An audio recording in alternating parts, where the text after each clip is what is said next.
திமுக ஆட்சியை வீட்டுக்கு அனுப்பி தமிழகத்தில் ஒரு நல்ல ஆட்சியை உருவாக்க வேண்டும் என பாஜக மாநில தலைவர் நைனா நாகேந்திரன் தெரிவித்துள்ளார். திண்டுக்கல் மாவட்டம் தோமையார்புரம் பகுதியில் தமிழக மக்கள் முன்னேற்றக் கழக மாநில மாநாடு நடைபெற்றது. தமுக மாநில தலைவர் ஜான் பாண்டியன் தலைமையில் நடைபெற்ற மாநாட்டில் சிறப்பு அழைப்பாளர்களாக பாஜக மாநில தலைவர் நைனா நாகேந்திரன், அதிமுக முன்னாள் அமைச்சர்கள் திண்டுக்கல் ஸ்ரீனிவாசன், நத்தம் விஸ்வநாதன், தமாக தலைவர் ஜி.கே. வாசன் உள்ளிட்டோர் கலந்து கொண்டனர்.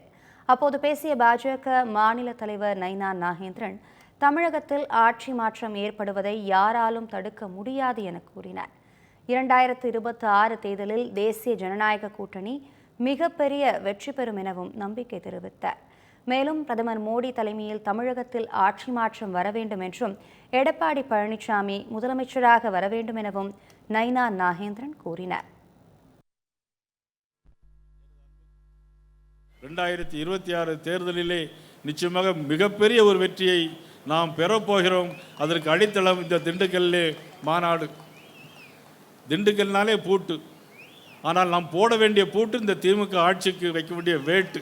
நிச்சயமாக உறுதியாக சொல்கிறேன், தமிழ்நாட்டில் ஆட்சி மாற்றம் வருவது உறுதி உறுதி, யாராலும் மாற்ற முடியாது. அதற்கு நாம் அனைவரும் ஒன்று சேர்ந்து வரக்கூடிய தேர்தலில் ஒற்றுமையாக இருந்து பாடுபட்டு இந்த ஆட்சியை வீட்டுக்கு விரட்டி தமிழ்நாட்டில் ஒரு நல்ல ஆட்சியை உருவாக்க வேண்டும். பாரத பிரதமர் நரேந்திர மோடி அவருடைய தலைமையிலே ஒரு தமிழகத்திலும் ஆட்சி மாற்றம் வர வேண்டும். அண்ணன் இபிஎஸ் அவர்கள் முதலமைச்சராக வர வேண்டும். முன்னதாக மாநாட்டில் பேசிய தமாக தலைவர் ஜி.கே. வாசன், தமிழகத்தில் எங்கு பார்த்தாலும் கொலை, கொள்ளை, பாலியல் வன்கொடுமைகள் நடைபெற்று வருவதாக குற்றம் சாட்டினார். தேர்தலில் பொய் வாக்குறுதிகளை கொடுத்து ஆட்சி பீடத்தில் அமர்ந்திருக்கும் திமுகவுக்கு தக்க பதிலடி கொடுக்கும் வகையில் அதிமுக பொதுச் செயலாளர் எடப்பாடி பழனிசாமி சுற்றுப்பயணம் மேற்கொண்டு மக்களுக்கு விழிப்புணர்வு ஏற்படுத்தி வருவதாகவும் அவர் கூறினார். சட்டமன்ற தேர்தலிலே ஆட்சி மாற்றம் தேவை என்பதிலே மாற்று கருத்து இருக்க முடியாது.